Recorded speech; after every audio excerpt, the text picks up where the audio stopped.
Well, hey, friends, thanks for joining us today for episode 11 of our Cutting Room Floor podcast, where we kind of go over Sunday's message and talk about all the things that didn't get into the cut and lots of other random things that are at least of interest to us. And today, as I always have, I have with me, well, I say always, it's like you're always here.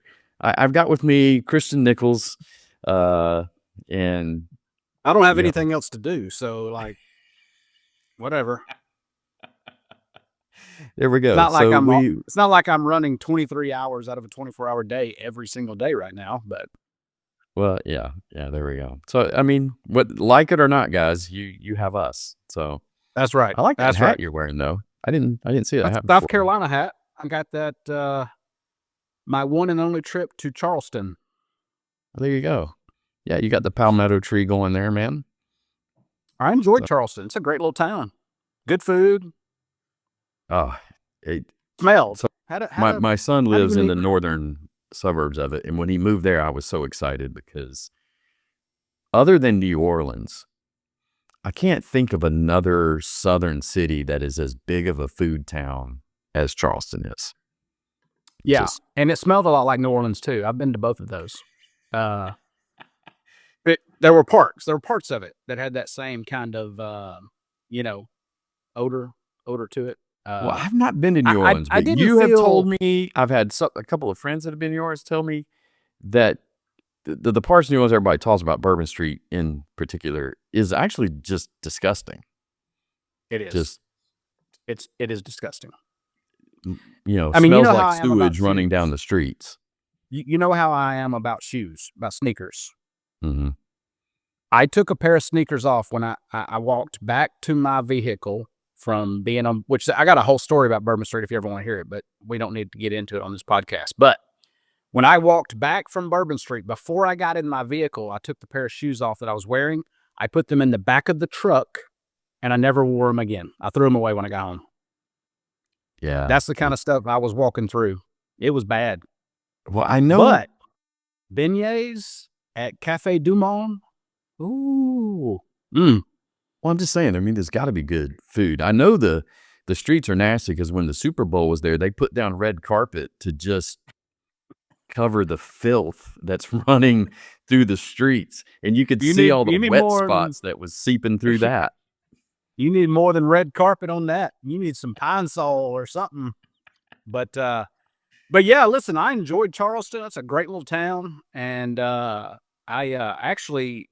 Miss Emily, my wife, is a big oyster lover. She loves oysters, and I don't eat them. It's like eating slime. I don't. Yeah, it's like boogers. I don't want a booger. Mm-hmm. Which a fellow my size that won't eat something, that ought to tell you something. But they had an oyster place over there that I took her to, and she loved it. She says best oyster she's had. She's from Southwest Louisiana. She's had some good oysters, so. When she gives a food compliment, when a Cajun gives a food compliment, you should pay attention. And I don't remember what the name of the restaurant was, but anyway, I recommend you go into the oyster place if you ever go to Charleston. That's my recommendation. Yeah, anybody who's gone regularly can give tons. I got recommendations. There's places I just absolutely love down there. I would dare say the best barbecue place I've had outside of Texas or outside of Kansas City is in Charleston. And it is a Texas barbecue place. It's absolutely amazing. And then near my son's house, there's a really cool English fish and chips place that my wife, that's one of her favorite things. And she was just in London sometime last year. Fish and chips, loves it. And this place is authentic English fish and chips. And I love the name, the Cod Father. Funny story. I have a friend. We grew up together. He is a professional bass fisherman. Matter of fact, he's fishing right now. I just saw that he's like 6th on the board at this tournament. And his nickname was Cod. And so we all called him Cod. But we had so many friends that we called Cod. We had Cod 1, we had Cod 2, We had cod 3. So we had to differentiate which cod we were talking about. Now, I'm not sure we were talking about the fish. Mm, I'm not entire. I was. I can only speak for myself in the connotation. gotcha. Because we were all fishermen, right? Like we all fished. And funny story, the guy who's a professional bass fisherman, he and I were partners in a youth tournament division. Growing up, we'd skip school and go fishing. But we won a lot of tournaments, and it got to the point where the adults were mad every time we'd pull up because they're like, "Well, we're going to give all of our money to these kids again." Great, I don't want to fish, and but obviously he's a better fisherman than me because that's what he does for a living. And So you could well, now call him the Cod Father. so here I am. I'm on a podcast with you, Clay. So You could be fishing. I haven't touched a rod and reel in 2 years. It's really sad. They're just sitting out in the garage crying and weeping. And I'm not a fisher person here. I don't know of any place around here other than, I mean, you got to go all the way up to the lake, to fish. there's It's not places. very convenient. Oh, there's places? I Really? saw a place yesterday. So not many people know this, but I've been door dashing. We could do a whole podcast on what I've learned about humanity in door dashing. Okay. But besides that, I have found some really nice ponds in these little back places where people, I guess, never get out of their house. They just order everything. Mm. And I'm thinking about putting a rod and reel in the car and just, hey, knock on their door. Hey, you mind if I cast out here for a few minutes and see? We'll see what happens when it warms up. It's still too cold. Yeah, that it is. Although I just had to go up and see my daughter up in Greensboro. They still have snow on the ground up there. No, Like, I they're don't not- get it. It's not like Greensboro is forever away from us. I mean, it's an hour and a half. There's still snow. I'm like, we were in 70-something degrees. There ain't no snow left around here. Thank the Lord. I'm done with it. Bring on spring. I saw a meme the other day that said, I can't wait for a mosquito bite and a sunburn. Yeah. Yeah. And I would Wait. add summer shandy. Yeah. There we go. Those all go Yeah. together. Nothing like a little beer and lemonade mixed together. Hey, yeah, I was telling someone because, got cold again, then it was warm, and I complain. I will admit, I will complain about the cold, and I will sound like a really old man and gripe. Mm-hmm. I never complain about the heat. I'll mention how hot it is, and I'll come in and go, whew, it's hot out there. But it's never from I need this to go away. Like, no. Oh, yeah. No. I want it. Bring it on. Oh. I want it. Mm-mm. I've got Columbia shirts and shorts that I can wear when it's hot. I'll take it. I mean, I don't mind the seasons. I don't mind getting a little bit cooler in the fall to where Yeah. I like a little hoodie weather. I need to put on, jeans instead of shorts. Mm-hmm. And, I really like spring. So I like having a season. Could we just do spring, summer, fall, and then circle back? I could do it. Look, I like a little hoodie. I do. I love a little hoodie action. I actually have pretty strong hoodie game when it comes to matching with sneakers. Yeah. You hoodie and sneaker. And now my Columbia shirts all match too. But I'm saying, matter of fact, look at this. This is my. I don't know if you can read this. Oh yeah, not all injuries are visible. Yeah. Yep. I donated, as some of our listeners may know, I had a traumatic brain injury. But also I've had bunches of concussions and stuff. And so I donated my brain to science, to the Boston CTE Center, and they sent me a hoodie. It was a fair trade. Oh. Nice. I mean, obviously I get the hoodie now, but they don't get my brain till I die. So I thought it was a good deal. And you're not going to be missing it anyway. No, it won't bother me a bit. I'll be in glory. Wherever that is, I'll be in glory. I know. I'm as we were chatting about before we got on here, I don't know if it's because we're getting older. Maybe our parents and grandparents got to this age and thought the world was crazy too. But I really do. I understand those old saints now who are like, yeah, just come, Lord Jesus. 'Cause I remember being younger going, no, Jesus, you can't come. Right. Not I until I got find things to my do. wife, and we get married and get to have sex and all those things that, every young man, has to think about. As Mhm. you get older, you're like, no, come, Lord Jesus. Like, just, I get it. Yeah. 100% get it. Come on. I'm so ready. Now look, I mean, I love life, right? Like I'm a guy who I love life. I love like I really do. As much as it seems like sometimes I'm talking about frustrations or things that happen. Um, but I'm really at a place in my life where maybe for the first time, which is really odd at 50 years old, but really for the first time, I have peace about my life. Like I always lived in this tension, this anguish of becoming or not good enough or good enough or very competitive, very, high strung leader, like, the type A see ball, hit ball mentality. And I am now at this point where I'm just like, you know what? I'm just going to enjoy the little things. Like it's just, a nice day, a nice sunny day. Me and my pup, we'll just walk outside, and he'll lay in the sun. I think he loves the sun better more than I do, and we'll just sit out there and soak up some sun for 15, 20 minutes. Yeah. Pray, look around, hear some bird. Like I just enjoy that stuff now.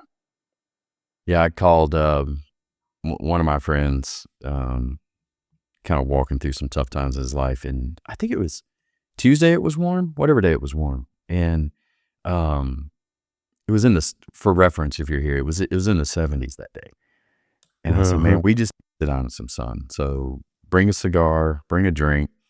And we sat on the back patio, listened to birds sing, and, just enjoyed the weather. Cause yeah, it's the little things like, Hmm. yeah, I And and I'm and by the looking way, you forward to you need to get letting, some better friends. All your friends are in crisis. Like all your friends are good night. Like, can you get friends who aren't in crisis, Clay? Goodness um, gracious.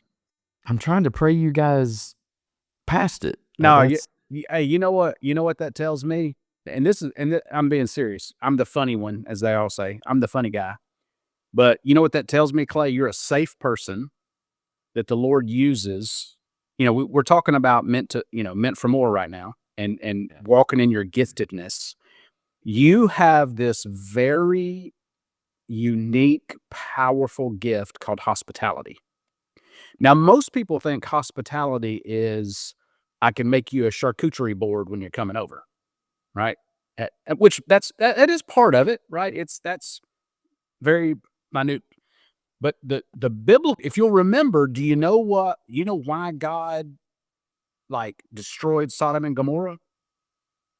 What the Bible says, their lack of hospitality. Yeah, we always go to the sexual stuff, don't we? Yeah. Right. Which by the way, that is the lack of hospitality. But it's more than that. It's not, it was using people. And I think this is just me spitballing here that we weren't planning on talking about any of this. But in my estimation, you have a very powerful gift of hospitality. And people in crisis always are attracted to someone with the gift of hospitality because you're safe. So sorry, you have a gift where you're going to be around crappy people a lot. Well, I mean, that's okay as long as you guys are around me when I'm in crap. Well, I mean, I don't. What I say Sunday? What I say? Just because you don't have a spiritual gift in your top doesn't mean you're excused from it, right? Like we should all be hospitable to people. Yeah, yeah. Well, I don't have that I gift. when I first started at Next Level, um, it was sizably, it was a really large church, and for reference, if you're here, 1,200 at its peak, and it went through trauma. There was trauma with his pastor, and then I kind of stepped in after the trauma. I really don't believe it was anything to do with me, but after the trauma, it just started shrinking and shrinking and shrinking and shrinking, and those were um, mentally and emotionally really, really difficult, hard times. And Yeah. fortunately, I was still working in the business world with a consulting firm that we helped start, and income wise, everything was fine. But watching everything crash down, and I had a friend at the time. His nickname for me, and I think I shared this with you via text or something, was Gideon, because it just seemed like today is worse than yesterday, and yesterday was worse than last week because it just kept getting smaller and smaller and smaller. And I kind of resented that thing. And then I was in a prayer counseling session. Both my wife and I, we see this lady that does counseling, but counseling through prayer. It's pretty unique. And one of the, just put it out on the internet, one of the struggles that I've been going through is just like feelings of failure. And so we were kind of identifying what all those were. And the word that God wanted to speak back into me was the name Gideon, of which my first reaction was, how dare you? Right. But then he reframed it.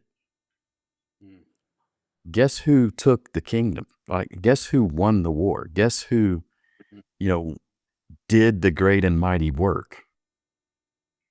Gideon. Yep. With I'd always seen least it as a amount of negative. resource there. Yeah, I saw it as a negative thing. And like, Gideon was my warrior.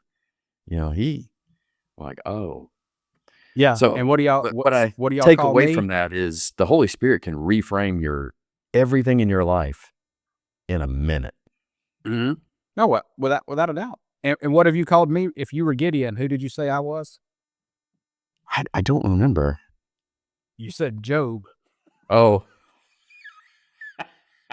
Like, dude, if I'm yes. Gideon, you must be Job. I did say that. Like everything being taken away from you. Hey, you know what's good about that though is that God spoke to him from the whirlwind. And this is an interesting thing about Job. If you read the book, it's fascinating. But go to the very end, and when Job prayed for his friends, God restored him. I missed that somehow. Most people do. It's fascinating. Eventually, what frustration, what trial does to you, what suffering does to you is it makes you understand how important others are. Okay. And maybe that's what God's done with me over these last couple of years. Like maybe that's, you and I were talking about this the other day, and you've seen shifts and transitions even in who I am and how I approach things. And so, but it's interesting how when we work out of our giftedness, again, that's what we're talking about from the cutting room floor this time. When we work out of our giftedness, things seem to work out more than when we're just trying to accomplish some goal. Like you've been in the business world, kind of still are. I'm in the business world, right? Newer to it, but I'm in it. And it's interesting how everyone's all goal oriented. I want to set goals and I want to reach the goal, sales goals or whatever, right? Goals. And some of the most successful people in business aren't goal oriented, they are process oriented. Yeah. They go through they love the process more than the result. And if we as believers, if we could ever get that mindset about Christianity, I just love the process. But the process doesn't look like cussing less or saying, better things or not drinking or not smoking or whatever. Although those things may be in your purview of what you need to adjust in your life. I'm just saying that we think it's a bunch of do's and don'ts, but realistically, it's about becoming more like Jesus. And that is, as I say, just 1% each day. Just if I can look a little bit more like Jesus today than I did yesterday, that's the process. Just look. And the Spirit's the one that forms that. And how do we do that? Well, first of all, we do that by submitting to the process and going, okay, God, I'm going to do what you want me to do, period. I don't like it maybe, or I don't understand it fully, but I'm going to do it. And when you step into your gifts, it's a confession. It's okay. All right.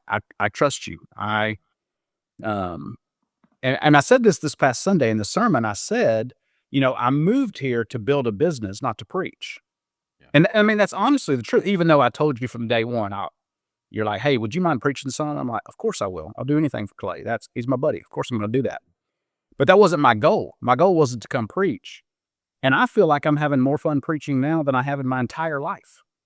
And It's and funny I'm because doing it from a Brad place. says the same thing for a different reason.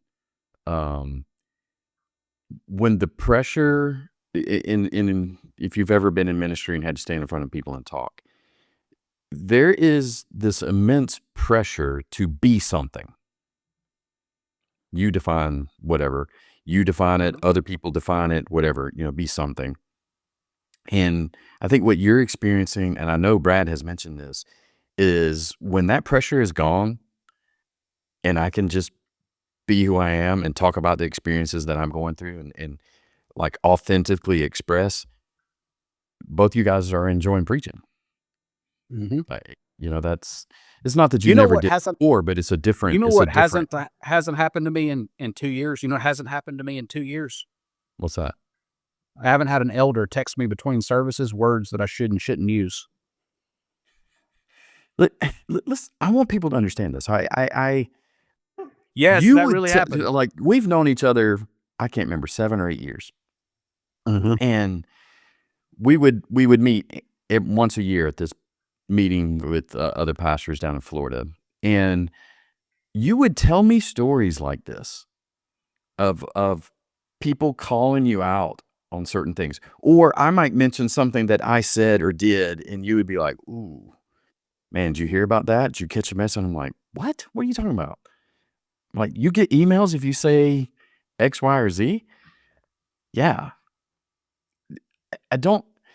There are churches that put burdens on their pastors that aren't about right and wrong.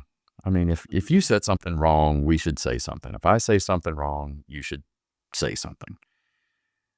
But it's usually around personal preferences, and then they get ugly about it. Yeah. And I'm glad I told you coming here, I said, man, you ain't ever going to get any of that, man. Like, hey, we both of us have a friend who has to submit his sermons to a governing body to look at before he preaches them. Yeah. Well, that's the Holy Spirit working. Yeah, I know. And I remember the guy. You need to cut that out of the podcast. No, we ain't cutting it out.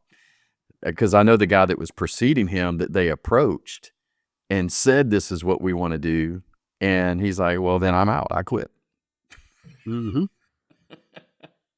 I can tell you how long I'd last in that. About 20 seconds. We'd be Ed Ogeron going, what door you want me to go out? Yeah, what door you want me to go out of? Go Tigers. Yeah, I do love that about Next Level. And if you guys are new and don't know us and you're watching, you just need to come hang out and understand how unique this experience is that God is doing at our church. We tell you this all the time, but unless you've experienced something else, you probably don't understand what we're talking about. Yeah, there's a freedom. Like there. Now look, I think both of us would admit that there's some frustrating things about Next Level, right? There just is. Any organization, they're going to be. Right. But I can tell you, and I try to say this as often as I can, and because I really do mean it. It really is true. Like, I know from experience. I've served in 5, now 6 different states in 10 different churches over 30 years. And I can tell you there is not another place like Next Level. There's just not. Yeah. No, I don't know of one. Good, bad, otherwise, whatever. Like, there's freedom there. There's a freedom to ask your questions, to have your doubts, but not be cast aside. Do we stand on the biblical truth and what Jesus has said and revealed about himself? Absolutely. But we also we leave margin for curiosity and for listening to other viewpoints. And I think in a culture, as you always say, a culture of outrage, that having a culture at our church of freedom, right? And not everybody agrees with everything, right? Like, There are people who go to Next Level who I love deeply and respect them to the core, who would whole stock disagree with me on certain issues, right? Like they would just be like, I disagree with you. But the cool thing is that we hug each other or high five or dab, or hugging is a new thing for me. I didn't used to hug at all. I was very seriously, I was deeply, deeply afraid to hug people at church, right? Because I'm like, I don't want anybody to say anything bad. I don't want anybody to think anything bad. I felt the same way, but this church, probably the same thing as done, had changed it for me. Like, yeah. So we have a lady, and I'm gonna give a shout out. So I know she watches this. So there's a lady at our church. Her name is Sunday, and if you know Sunday, like you just love her. She's so much fun. But every week, I was like, hey, I got to have my Sunday hug. So when I see her at church on Sunday, I get my Sunday hug. And I'm telling you, that is a new thing for me. It still feels a little strange sometimes to hug anybody. this makes me think we need to get her. I mean, she's a lot smaller than us. We need to get her an appropriately sized one of your hoodies that says "My Sunday Hoodie."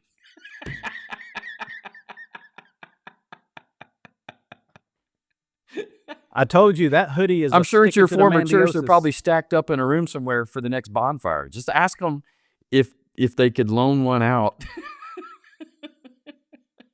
Yeah. So that's for another podcast. Yeah. Hey, seriously. So on this topic, I wanted to start with, and I haven't even pre-asked you, so I'm going to tell my story and give you a chance. When we're talking about this idea of, basically, we're talking about using your giftings and serving. And I'm a firm believer, more than likely, you're not going to know what your gifts and gifting are until you start serving. 100%. I know 100%. a long time ago, we give people a spiritual gift test and all this kind of stuff. And I'm like, we could do that. I think the better way is for you to start serving and you start finding out, oh, I have the gift of hospitality, or I have a gift of leadership or organization, or, whatever, pick your gifts as you go down through them. I think you have to serve. And so I thought I would start talking about, I'm going to tell my experience. I don't know if you have a definitive moment or if there are a few of them where we served, and ultimately in serving that, I figured out where my gift set was, and I'm right here as a pastor of a church. So my experience, I grew up in church. So some people did, not a whole lot of people. Well, a lot of people in our church did, and they left. I left when I went to college. Now, it was a little bit harder because I was still living at home and going to college in Atlanta. So there was a lot of expectation from my parents that I still show up on church on Sunday. That happened less and less as I went through college. But it was in my senior year that I had a friend who was away at a Bible college, and we got tasked with running the children's VBS program at school.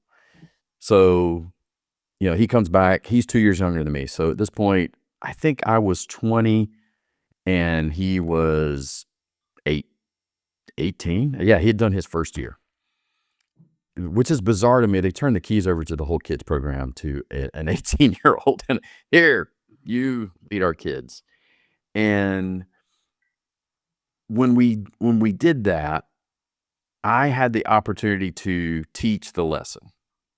Mm-hmm. And I remember struggling with that because I didn't want to just get up and read something. I'm like, how can I teach this in a way that's going to keep their interest and it would actually be something that was meaningful to them? Now, I used a bunch of props back then and all kinds of stuff.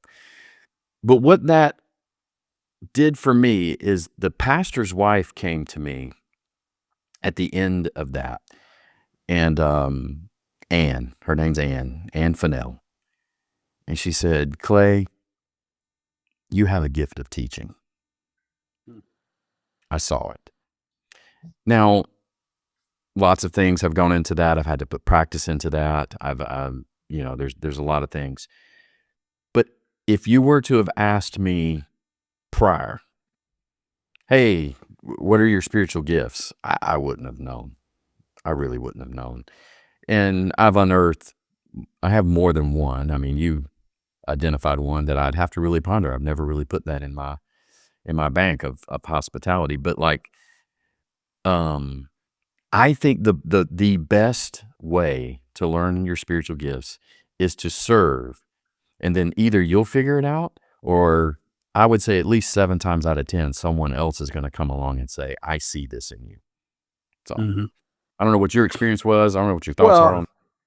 I think you bring up several critical things. Number one, I think most of the time someone else sees something in us before we do. That's just life experience. I remember, and again, part of my story is not spiritual heritage, but was around church a little bit. But I remember there was this guy at our church. He always called me Sport, and he would come up and he would say things to me. And to me, I was like, what is this old dude talking about? But he believed in me. That's what he would say. He goes, I believe in you. I believe in you. And then I remember in that same little church, I become the youth pastor when I'm, 18, 19 years old. And he would walk up to me and he would say, I believe in you. Now, when he would do it after I became the youth pastor, he had $20 in his hand and he'd slide that hand out with the $20. You know what I'm saying? And so that was really awesome. But yeah, over the years, there have been people outside of me who said, I see this in you, right? I remember, I think I was in 6th grade the first time I took the stage. I told a Jerry Clower story for like a 4-H competition or something, and I won. Because I could tell it wasn't my story, it was Jerry Clower's story, right? If you don't know who Jerry Clower is, he's a famous Southern comedian who told stories about, his life in Yazoo City, Mississippi, and his cousins and friends and all that. But I knew from that point forward that I could hold people's attention and connect with them. I didn't understand the spiritual side of it, obviously, till I started preaching, that God had gifted me. And again, a lot of people would call this, I think defining the gifts is important, right? If you define them properly, you understand. So my number one gift is the gift of prophecy. Now, most people would then say, oh, you can see the future. No, that is not prophecy. Prophecy means you can rightly read the room. You see truthfully, not from feeling or whatever, which there are times where I do via feeling or emotion. But my spiritual gift is I can read a room. And so when I'm on a stage, I know when I need to crack a joke. I know when I need to get serious. I know when I need to look at somebody. I know when I need to shut it down or when I can keep going another 5 minutes. That's the gift of prophecy, right? And so, yeah, it was a combination of I did stuff and I figured some things out. I had people who reaffirmed or affirmed stuff in me. And then I just surrendered. I think that's the part that's where we miss, is that we don't surrender. Okay, I just clearly defined hospitality talking to you a minute ago. And I guarantee you, if I were to ask people, if the definition of hospitality is the one I just gave Pastor Clay, do you want that gift? And you know how many people would say no? I don't want to be around people who their whole life is like Job and Gideon. I don't want that. That's not what I want with my life. Right? Right. And so, and there are some people that go, hey, do you want the gift of prophecy? I'm like, I don't want to stand on a stage and read the room. You want the gift of teaching and leadership? Oh, no, I don't want that responsibility. And so rightly defining them and understanding them in their context is important. But I just don't see anywhere in Scripture, if you look at the gift sets, right? So Romans 12, 1 Corinthians 12, that's our two major passages that Paul does about the gifts in the church. If you look at those, they're communal, number one. Everything about those passages is about the gathering. It's about the body, right? All of us together as one. But the second thing that's interesting to me about that is that it seems that what Paul is saying is exactly what you said. Just do it, right? The old Nike commercial, just do it. How do I know if I have the gift of teaching? Teach. And you'll find out real quick whether you have it or not. Not by results. Again, we're not results driven. It's process driven. I enjoy the gift of teaching isn't about delivering information, it's about mining it. Right? Like people say, well, Christian, sometimes you say things about I never thought about that. And I'm like, well, I'm not nearly as smart as you are. But I can see where that would be something interesting to you. Because when I read it, it was interesting to me. And so again, rightly defining what the gift of teaching isn't proclamation. The gift of teaching is mining information and then knowing what to do with it. So yeah, that's just my take on it, is that you sometimes you give opportunities, you're given opportunities to do stuff. We clearly said for the last couple of weeks, actually, even when we had Snowmageddon and all that, we've clearly said that giving at church isn't just about 10% or 20%, whatever. That giving is your time, your talent, and your treasures. And we've made a very clear call that we need 17 people to minister in our next gen area right now. Not tomorrow, not we're stacking for growth. We need 17 people right now. And again, that sounds intimidating. It's not every week, right? That's what we need, so it isn't every week for people, that there's this rotation that people can still come and enjoy worshiping together and serve and, and so we've made this clear call. So there's the opportunity.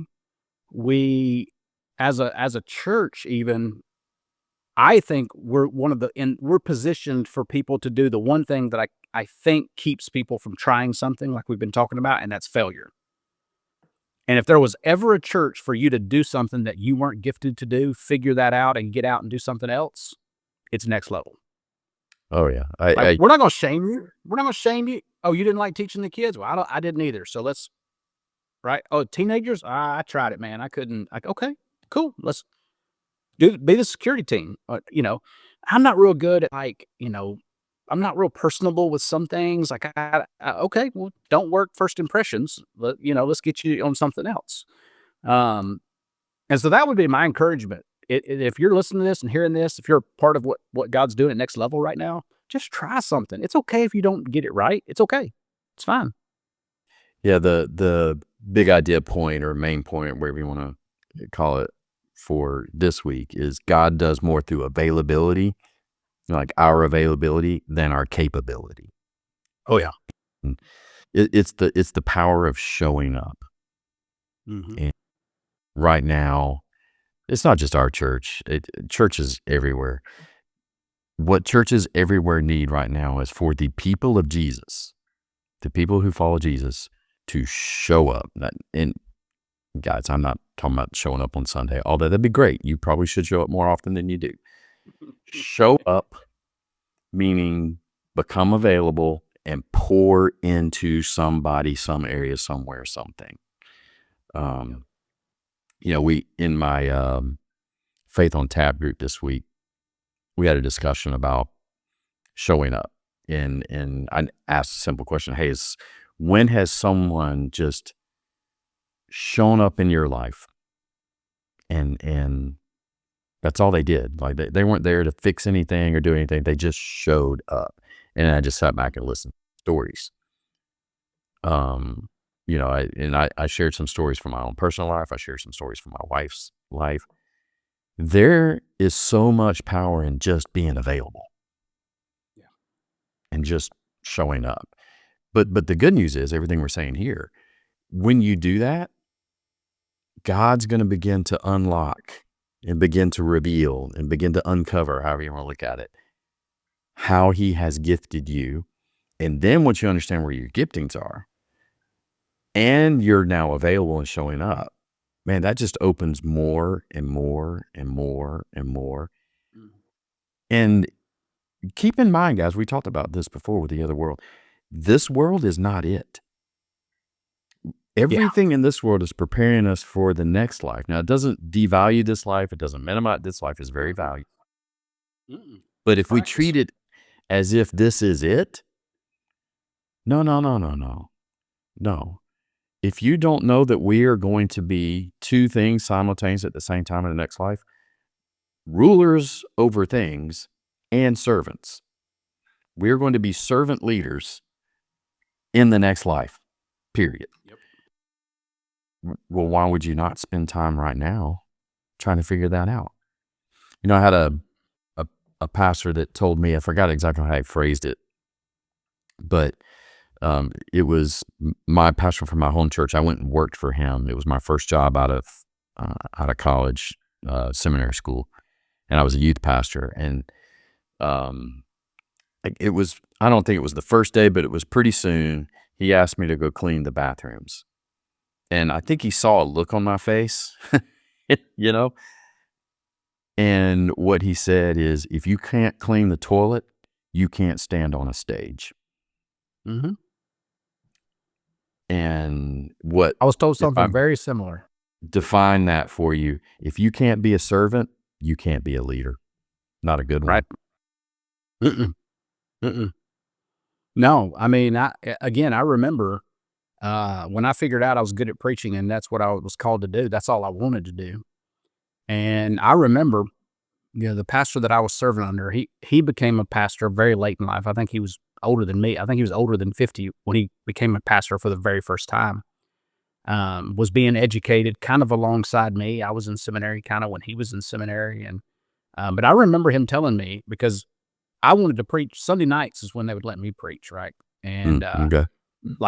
and I was like, I'd see the calendar, we'd talk, and I'd be like, am I preaching this Sunday night? No.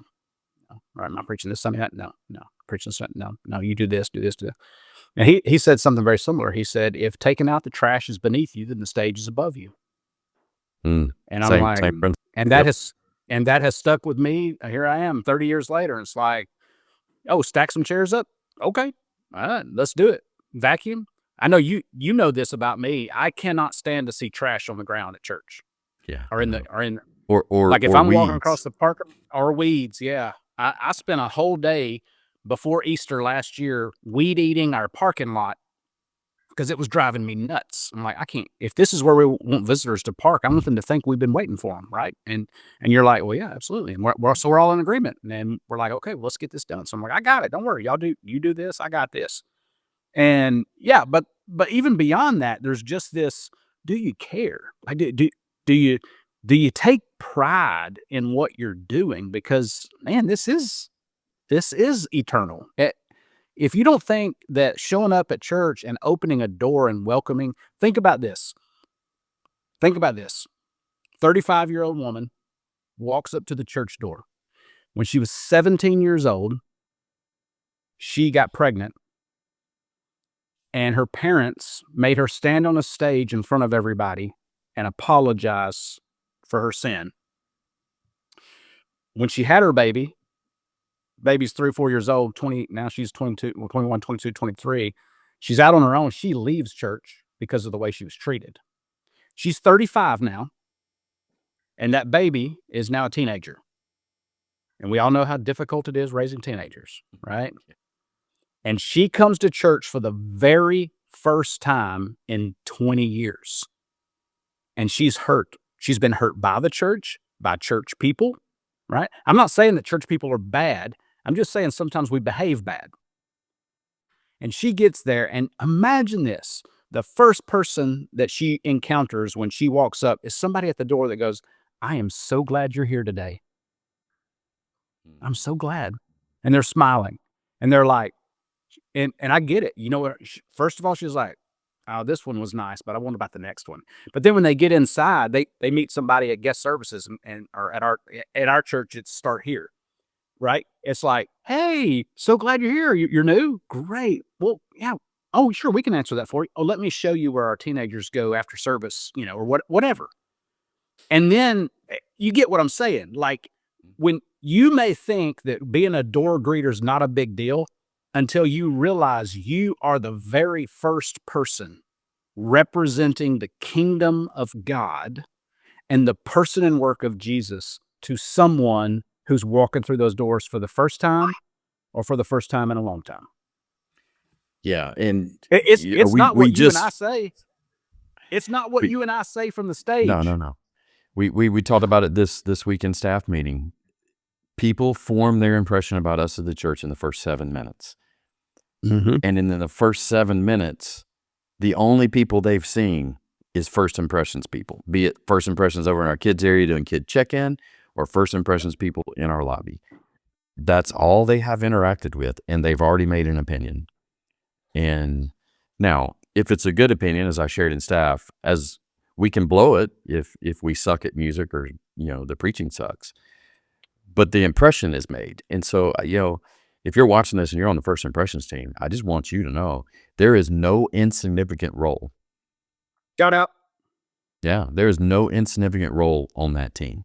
Like I just hold the door. You just said sometimes the worst week of their life, and they come in and your face looks life-giving.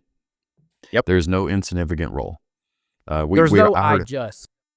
I heard a story at I'll share this on the podcast for our coffee team.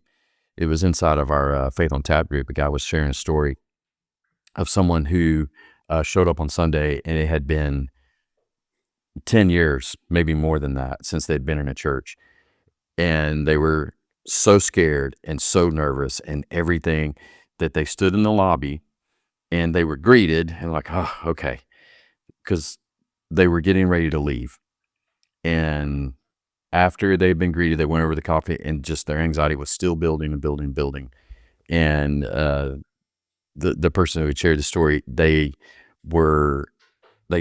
had thought about walking out half a dozen times. Like, I just need to leave. I just need to leave. I just need to leave. And it was the coffee team that when he walked up, they smiled at him. We were serving the brand of coffee that he loves. They had a conversation, and everything about how he felt changed. Mm-hmm. But not because of the coffee, because of the team that was there. So there are no insignificant roles. And, when we're talking about people finding life, we preach this at Next Level. It is first and foremost about life in this life. If we can find life here, the afterlife will take care of itself. So yep, that young man found life. Mm-hmm. And he's become a pretty consistent person in doing some things and actively involved in what we're doing. One of the things that played a role in that was coffee and first impressions. So, yep.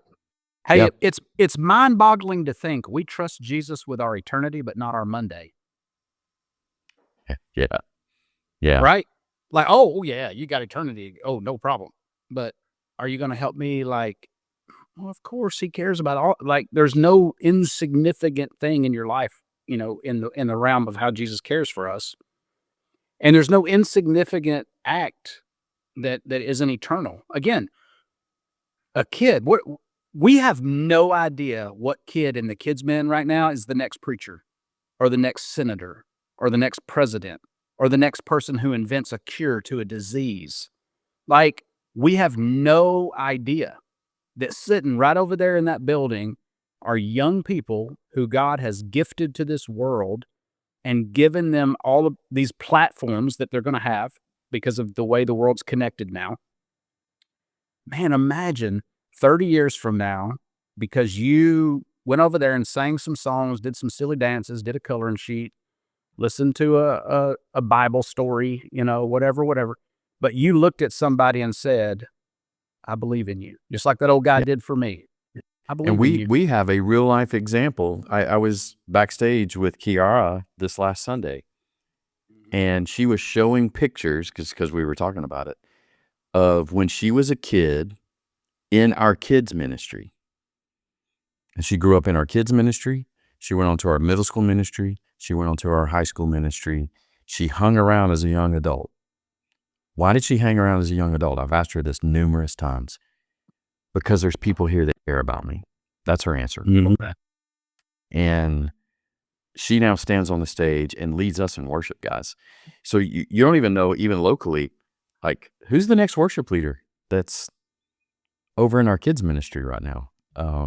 You go over there, hang out with some of them. You may find it, you may not. Like one of you guys could be the next pastor, the next worship leader, the next any number of things. And from my experience personally, right? The kid that acts up the most is the best option for a preacher later on. that is kind of true. The one that gives you the most trouble. Then we got a lot of Just saying. I got kicked out of Sunday school because I would use words that I learned at the racetrack the night before. On Saturday night with my dad, I would learn words at the racetrack, and then I would repeat them on Sunday morning in Sunday school, and I would get kicked out of Sunday school class because I used colorful language. That's perfect. Then we got a few kids in our kids ministry that qualify, man. They're probably going to be good wordsmiths when they get older. There we go. But again, if you don't give it a try, how will you ever know? Exactly. And that's our point. Just give it a try. And I'm not saying, hey, go. I'm not pushing everybody towards kids, man, because I understand some people don't need to be around children, right? Like, and I'm not talking about for bad stuff. I'm just talking about there's just some people not cut out for that, right? Like you're better off to do some other things. And that's great. Like that's why we all need each other.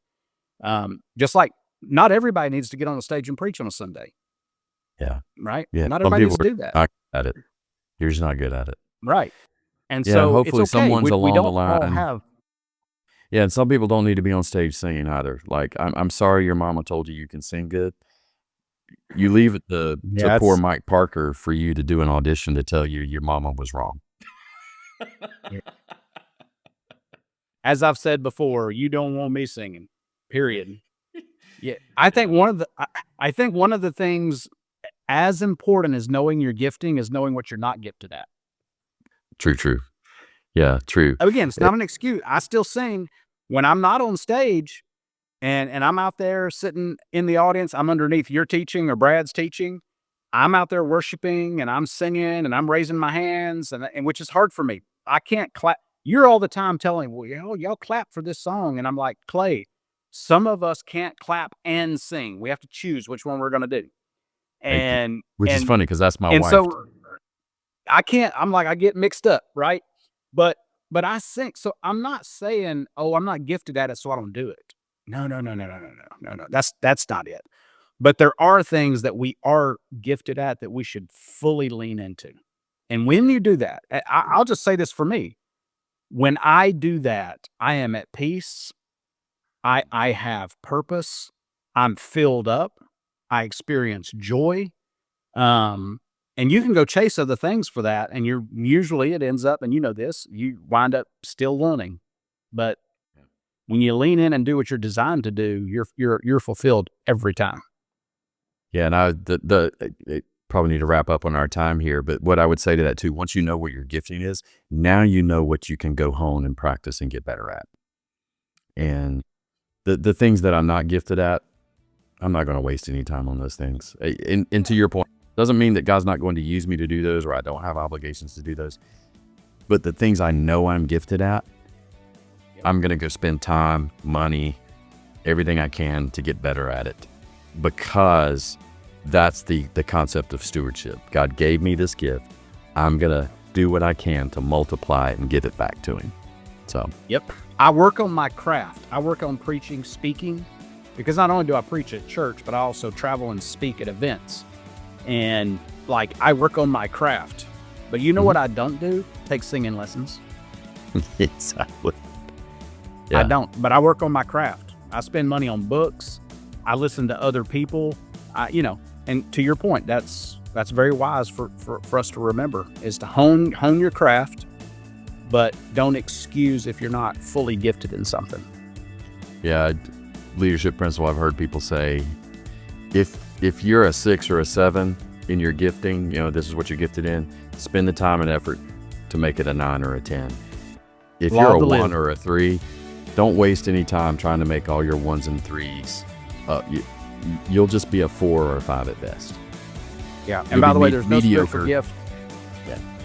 There is no spiritual gift of sarcasm. There's no spiritual gift of discouragement. So don't even try that one. Yeah. True. Just like there's not a book in the Bible called Hesitations. So, guys, no hesitation.